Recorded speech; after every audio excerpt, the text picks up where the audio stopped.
Miquel Gelabert versus Jeroni Fajardo. Youth versus experience. Difficult to predict a favourite here. Fajardo had the tougher heat, you would suggest, and came out 2 marks better than Miquel Gelabert. So he has the advantageous second starting position for this consolation final.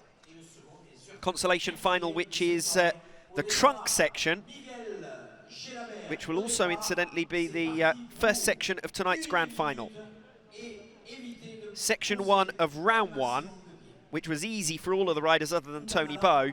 And then the riders are required to come back in the other direction. All of this within 1 minute. So first half of the section, absolutely aced by Miquel Gelabert. He turns now. And this is where the difficulty level starts to represent what you'd expect in a contest for a podium position. And down goes Gelabert off the side of the section, and he is furious. A 5-mark score for Miquel Gelabert. So now Gelabert can only watch on and hope that the same happens to Jeroni Fajardo. If it does, we go into a tie-break section, which is the rocks, which is section number 5 in tonight's grand final, but in the other direction. We have seen it already in the previous round of competition. Round number 2, it was section 4. We might not need it.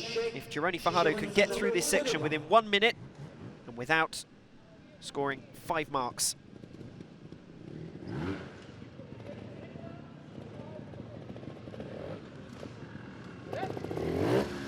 Tout va bien pour l'instant.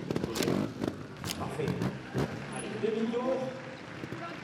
Demi-tour pour Jeroni Fajardo. Vous l'avez compris, le passage est compliqué à cet endroit.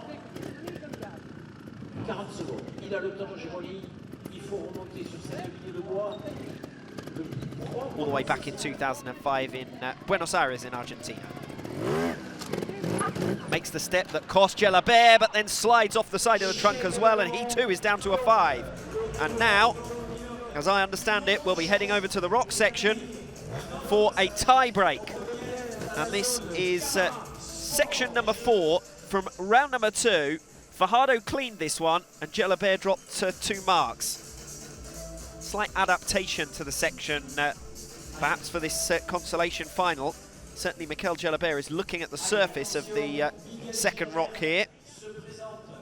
His assistant watching on. So we've got a tie in what is effectively a tie-break. The consolation final that determines third position has gone 5 marks apiece. And as you can now see, we've got a tie-break situation. 1 minute, 1 section. First time we've ever seen this tie-break required for third position. Miquel Gelabert. He's already been given 2 marks for his entry to this tie-break section. Up goes Gelabert over the other side. Slips off the side. Now he's on 3 marks. Any further drop marks in this section, it's game over for Miquel Gelabert. Jeroni Fajardo must be feeling confident now because he's already done this section once. Big leap, he's got to do it without dropping any marks, and under pressure, down goes Gelabert to a failure in the tie-break section. Jeroni Fajardo knows he's already done this once. He's just got to keep his cool and do the same again to take third position here tonight, the final step on the podium, and also a qualification position to Extra Budapest. The time remains on screen for Gelabert because, of course, if Fajardo fails as well, it will end up going to a tie-break on round number 2. Up goes Jeroni Fajardo. So far, so good. 1 mark dropped. He's got 2 still in hand, of course. Big leap here, but we've seen Fajardo do it once already. He's under much greater pressure now in the tie-break. This is for a podium position. Fajardo is up. Jeroni Fajardo completes the podium here tonight. The first ever Extra Rennes, and Jeroni Fajardo confirms his place as the top event rider who will feature as the automatic qualifier for the next X Trial in January. Fajardo will be delighted about that. The pressure couldn't have been much higher.